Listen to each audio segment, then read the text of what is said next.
In this box is a Blackstar ID CORE 40 version 4. It's a very reasonably priced amp and it's light as well. And in this video, I'm going to unbox it. We're going to run through all the features and I'm going to try and help you decide if this is the amp for you. All right, let's see what we've got inside. First up, we have a power cable, which is European because I'm in Austria. Then we have the universal power adapter, bit of protective cardboard. And then we have the amp itself, which luckily is really light. So I can just do this. There we go. Oh, there's more stuff. What's that? Packaging.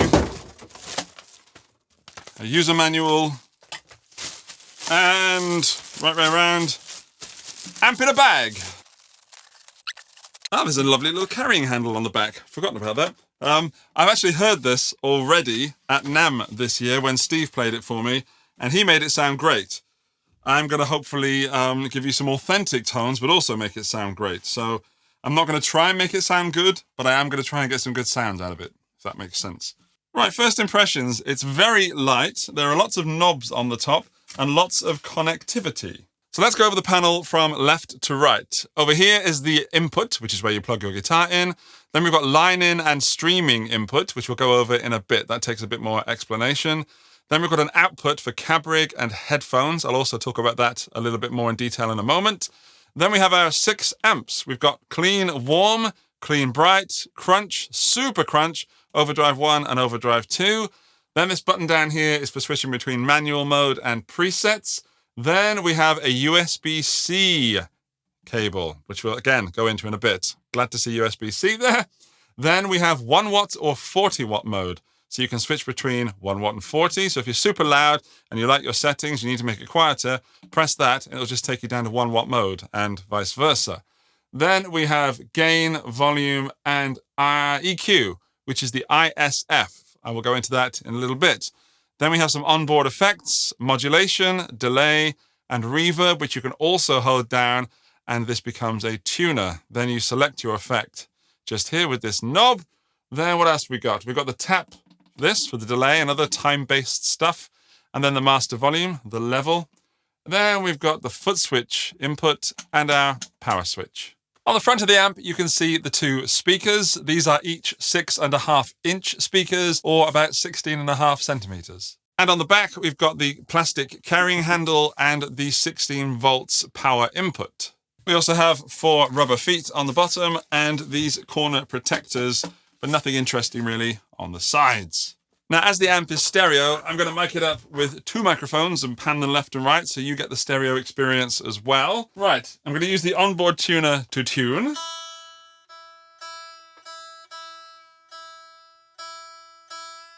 Okay, so red light above means too sharp, red light below means too flat.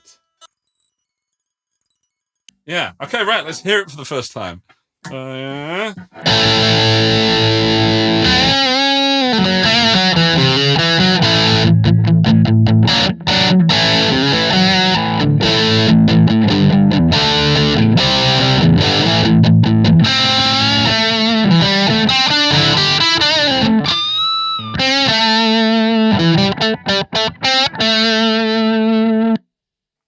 What's that on? That's on OD1. Is it? Yeah, OD1. That's pretty good.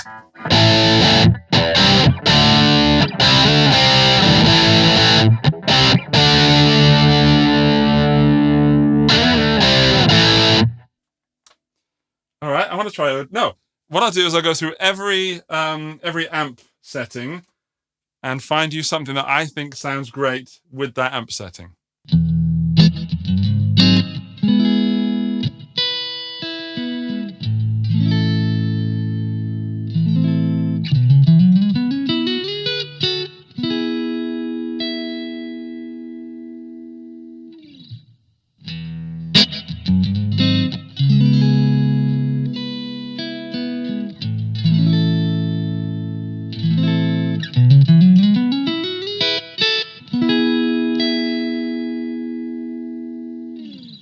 All right, those are some good, clean tones. It's really enjoyable to play. There's a crispness, and there's a definite difference between the warm and the bright. I wasn't sure if there was going to be enough difference to warrant having 2 clean settings, but it really is. I haven't really touched the EQ, it's just kind of in the middle. But yeah, that's an expensive sounding tone, even though it isn't. Let's move to the more crunchy side, and I'll put some humbuckers on. And I'm going to try and keep the guitars in the affordable range.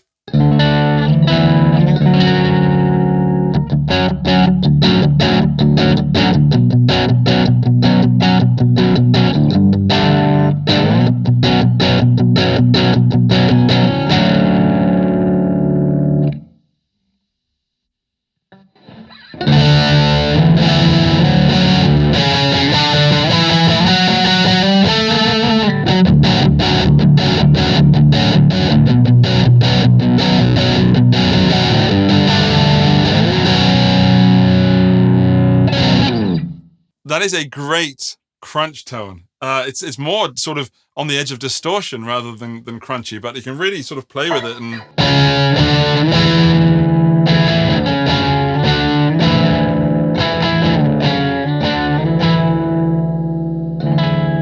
Yeah, it cleans up. Okay, let's try OD1 and OD2.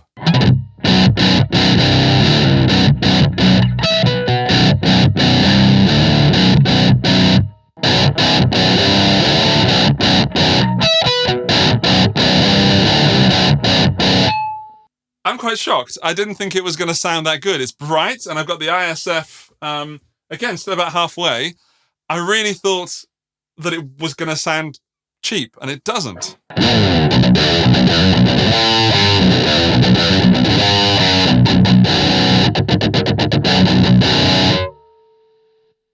And there's kind of like a noise gate. Did you hear that?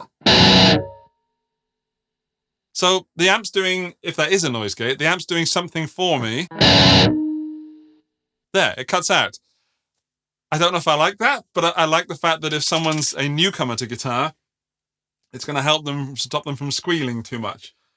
I'm amazed. Okay, pretty good so far. Let's go between 1 watt and 40 watt mode. And the idea of this is that you find the sound that you want, and then suddenly your parents or significant other come to the room and say, can you turn it down, for goodness sake, or words to that effect? And you hit this one button and it does it for you. So,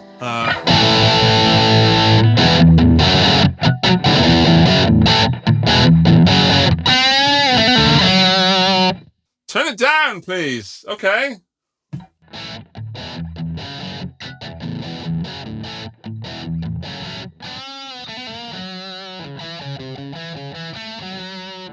That's a significant jump. What I'm going to do, I'll put it back to 40 and talk so you can hear me talking. And we'll use the vocal mic up there, and then I'll switch it over. So you're not going to be hearing these two mics right now. You're going to be hearing the vocal mics. It's not going to sound good, but it is going to represent how it sounds in the room, I think. This is me playing and talking at the same time. Okay, right. Turn it down, please. There's that one button. This is me playing and talking at the same time. And that is...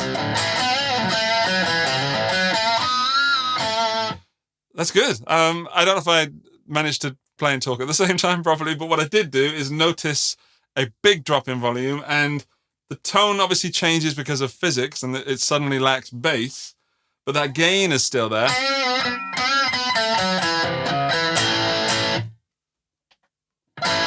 Whoops. And that's loud. Like, it's not maximum volume. Where are we? We're on about halfway, and I'm not expecting it to go half volume at halfway, but that's loud enough.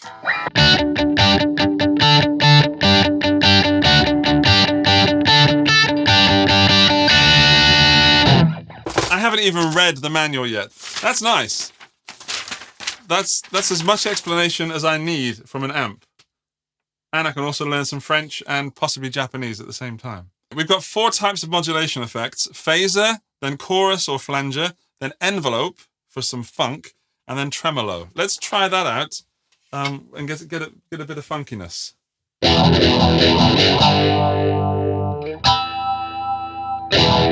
That's a perfectly usable phaser. Right, what's next? Chorus and flanger.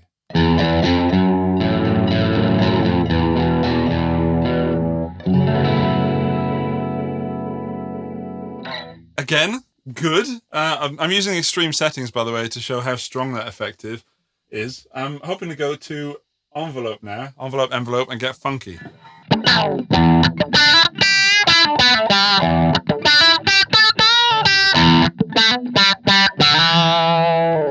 love that. That's my favorite effect so far. It feels like it's a kind of weird one to include, but I'm glad it's there. What would I have put there? Phaser, chorus, tremolo, they have to be there. And then the fourth one, would I have put envelope? Yeah, I'm glad it's there. Let's try the tremolo hat.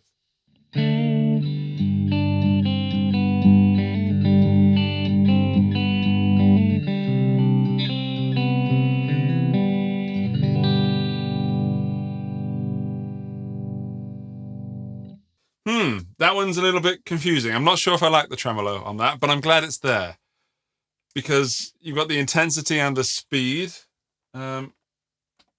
It never goes fully helicopter, which I like. Well, let's go major crunch. Let's go super overdrive. No, overdrive 2.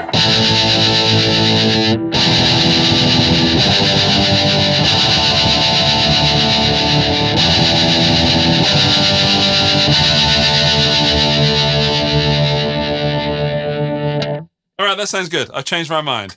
It wasn't great for me on the subtly sort of stuff. But for that, beautiful sound. Beautiful.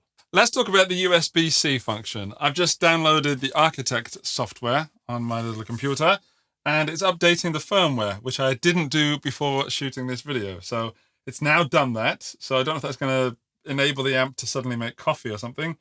Oh, there we go. Seeing this explains a lot of what I experienced earlier, because there is a noise gate in the signal chain. It must have been on there. There it is. So when I was doing that stuff earlier and with the higher gain, I thought, sounds like a noise gate. It was a noise gate. Then you can see the actual phaser stuff. You can set all these different effects. And what happens if I, hang on, no, that's the wrong one. Let's try that. So effects are on. Whoa! Oh, look at that. Okay. So there's a crossover on the tremolo. Right, you can get a lot more in depth with the Architect software. The reason I didn't go down this route and go super in depth with Architect software at the beginning is that I wanted to give an out-of-the-box experience, and that's what it's like. You have to plug into a computer to get all these in-depth settings, and some people won't ever plug that into a computer. But you can, and one of my favorite things is this dice button here. It'll give you a random setting, which I think is fun if you're ever feeling uninspired. And then you have the EQ in here. So even though you've only got the ISF on the amp, you can set your EQ in the app. That's fantastic. And cab resonance as well. But it also has 𝗬𝗪𝗪 Lite, which is a speaker emulation software. So I can record to my computer, and this gives you an emulation of whichever speaker cab you select. So it's 𝗬𝗪𝗪 Lite, meaning it is a reduced version of 𝗬𝗪𝗪. I've never needed more than what I've got in 𝗬𝗪𝗪 Lite, because I think there's enough being decided for you. There's not option paralysis by using it this way. So I was like a closed back 2x12, for example. And then I'm going to use a dynamic mic.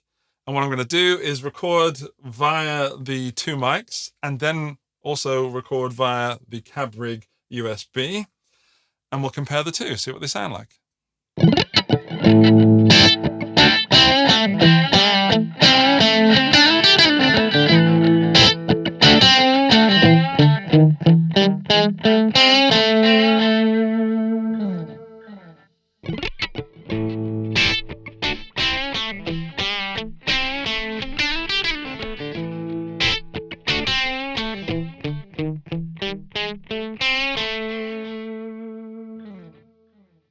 I also just took a listen to that recording, the 𝗬𝗪𝗪 Lite versus the 2 Lite mics that I have here. And 𝗬𝗪𝗪 Lite sounds phenomenal. And I could dive really deep into this, but I'm not going to. I'm just going to try and keep it surface so this video is not too long. But generally speaking, that's a very powerful recording tool. And also, 𝗬𝗪𝗪 Lite doesn't care if you're in 1 watt mode or 40 watt mode. So you could stick it on the old quiet mode and get it recording, quiet late at night, but still get the same sound into your DAW. Fantastic. I would go through all the EQ stuff and mess with the bass particularly, because It does sound on the recordings that the bass is lacking, but it isn't in the room. So I don't know why that is. It's something to do with my mic placement. They're probably a little bit too far away. So just know that the amp is full with bass and it doesn't sound in any way cheap. I'm shocked. I promised we'd talk about the live streaming function, and here we go. Right, if you have a TRRS cable and the correct adapter for your phone, you can stream the audio from your amp to your phone, meaning that if you're going to go on YouTube Live or Instagram Live or TikTok, or if you're going to record a video just using the camera app in your phone, you'll get the sound directly from the amp, not from the microphone in your camera phone. See what I mean? I threw myself off with camera phone there because the last time I reviewed this amp, the version 3, someone asked me if there's a camera in the amp so you can live stream from the amp, and there isn't. You need a phone for that. And I don't think that person was joking, but I'll never be sure. So I'm putting that in this video. I don't think I personally would use the live streaming from this, but if you want to record quick videos and shorts and reels and stuff, that is perfect. Straight to your phone, done. No messing around with microphones or anything. Let's summarize. Firstly, I don't think it's fair to call the ID CORE 40 version 4 a practice amp. It is one, but it has so many more features than what I consider a practice amp to have. And it is super powerful, especially when you connect it with a computer and start messing around with the 𝗬𝗢𝗪 Lite and Architect software. I love that so much. I didn't love version 3 of this series. I thought it was lacking slightly. This is the amp that version 3 should have been. And I'm so glad that Blackstar have released this, because there were certain things I loved about version 3, but as a whole, I couldn't love the amp. I love this. Version 3, I had whistling coming through the headphones and the line-in streaming socket thing. There's still air coming through here when I play, but it's not whistling, so they've obviously detuned that, so it's nothing to worry about. I only mention it in case you've watched my version 3 review and say, well, Andy's now suddenly in love with Blackstar ID CORE, what's changed? Well, what has changed is this has got USB-C. There is no excuse for any device to have anything other than USB-C right now. Also, the power reduction switch, brilliant. So if you're really ramping this amp at probably a small band practice, and then you go home, just press that button, and away you go. It's on quiet mode. I really dig it. And the fact that you can do all that stuff with Blackstar's software, Architect, and the 𝗬𝗪𝗪 Lite makes this an absolute powerhouse. And if you're looking for your first amp, there are other amps that I love. You really would be doing yourself a disservice if you didn't at least plug into one of these and see if this is the one for you. And when I say other amps, I mean things like the Boss Katana and the Line 6 Catalyst, which I think are absolutely fantastic. The reason to go for this is it is super light. That is lighter than the Katana 50. It's stereo, which the Katana 50 isn't. It's got a load of stuff that I think Boss could learn a few lessons from Blackstar for. All right, that's it. There's a link to more information and up-to-date pricing in the video description and the comments section. There's a subscribe button right there that you can use if you want more from me. And let me know what you think of this amp in the comments section. I will see you very soon. Bye-bye.